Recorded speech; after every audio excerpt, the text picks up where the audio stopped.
Informasi perkembangan pencarian dan evakuasi korban selengkapnya akan disampaikan oleh rekan kami Goldi Gumilang langsung dari Sidoarjo, Jawa Timur. Goldi, seperti apa proses evakuasi yang saat ini masih terus dilakukan sore hari ini?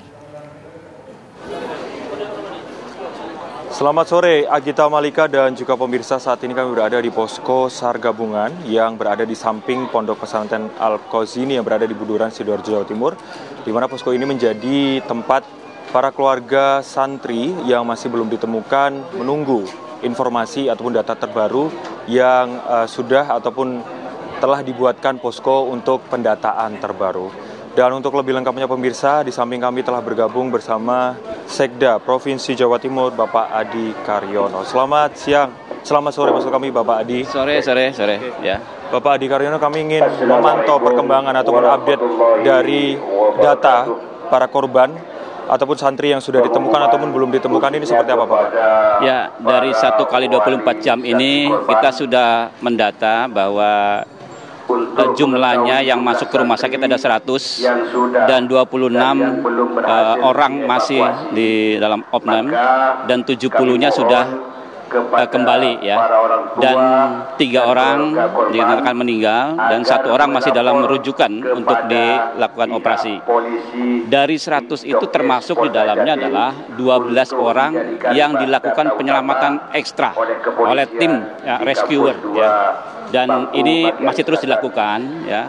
Sampai saat tadi kita lanjutkan lagi karena memang kita masih menemukan, mengidentifikasi masih ada 7 korban yang di dalam reruntuhan yang diperkirakan masih hidup. 1 sedang dalam proses evakuasi sudah kelihatan, tetapi yang 5 tadi dan yang 1 di belakang itu masih dalam reruntuhan. Ini kondisinya sangat sulit, pertama karena memang reruntuhan dengan kolom beton yang besar itu menghalangi untuk rescue bisa masuk. Celahnya sangat sempit ya. Di samping itu kondisi dari korban rata-rata memang ada yang luka seperti itu. Baik.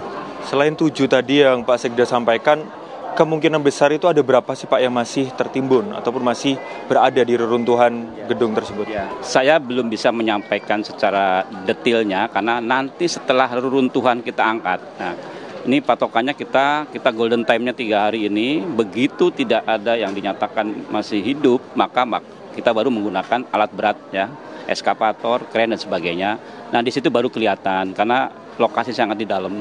Sehingga kalau diangkat runtuhan, ya pastinya ya banyak yang masih terjebak di dalam dan kondisi meninggal ya. Nanti kita sampaikan update-nya karena kami belum bisa menyampaikan data yang pastinya yang pasti meninggal. Mungkin yang kelihatan memang beberapa ada yang kelihatan. Tapi kita utamakan dulu bagaimana menyelamatkan yang masih bisa hidup.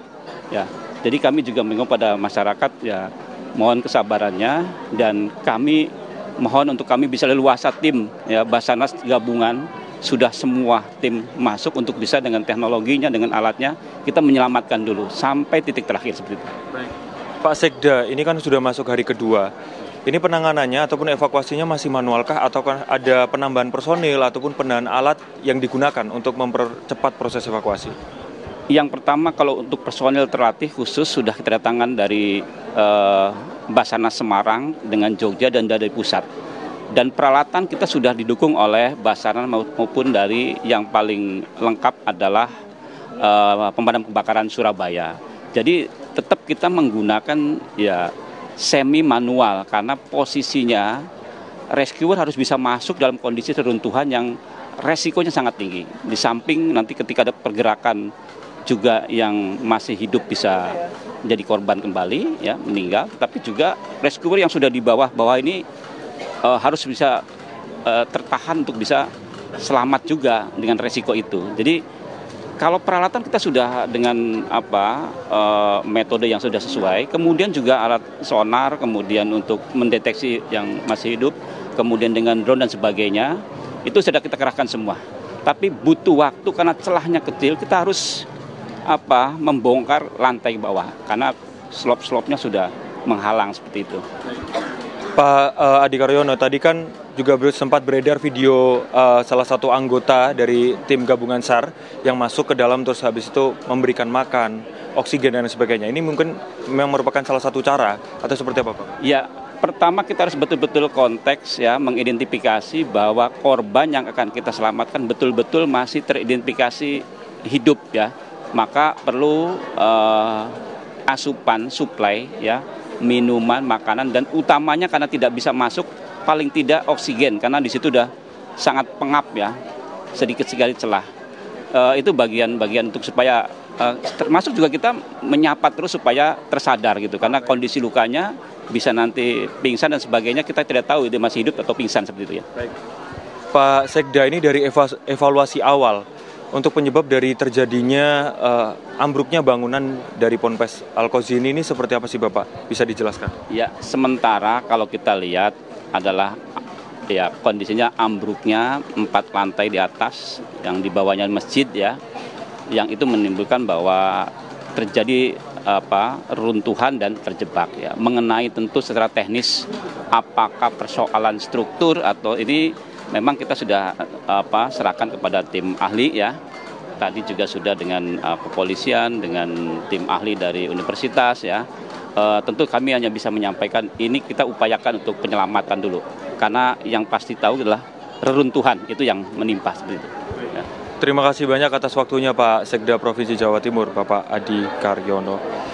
Itu tadi Agita Malika dan juga pemirsa, statement dari Adi Karyono, Sekda Provinsi Jawa Timur. Kami tadi juga sempat menanyai beberapa posko, seperti di belakang kami ini adalah posko bantuan ataupun posko informasi untuk korban yang masih belum ditemukan. Tadi kami mendata dari Bidokes Polda Jawa Timur masih ada sekitar 50-an keluarga korban yang melaporkan bahwa anaknya ataupun sanak keluarganya ini dinyatakan hilang ataupun belum ditemukan. Selain itu juga di posko ini kami juga sempat berbincang dengan beberapa keluarga korban. Mereka juga berharap dan terus berdoa agar penanganan ataupun evakuasi para korban ataupun santri yang masih tertimbun ataupun terjebak di dalam runtuhan ini segera dapat ditemukan, dan juga berharap proses evakuasi dapat berjalan dengan lancar. Kami juga turut mendoakan supaya proses evakuasi ini berjalan dengan baik dengan segala daya ataupun alat-alat yang digunakan oleh tim SAR gabungan dari Provinsi Jawa Timur maupun dari bantuan dari provinsi lain. Sementara itu, Agita Malika, informasi, data, dan juga update evakuasi dari Ponpes Al-Qazini, Sidoarjo, Jawa Timur. Baik, harapan kita bersama tentunya supaya proses evakuasi bisa membuahkan hasil. Terima kasih Goldi Gumilang, informasi langsung dari Sidoarjo, Jawa Timur. Jaga selalu keselamatan Anda. Ikut program belanja berhadiah 16 miliar di Depo Bangunan. Belanja di Depo Bangunan bisa semakin untung, dan untung. Depo Bangunan, supermarket bahan bangunan yang lengkap, nyaman, dan murah. Hanya di Depo Bangunan.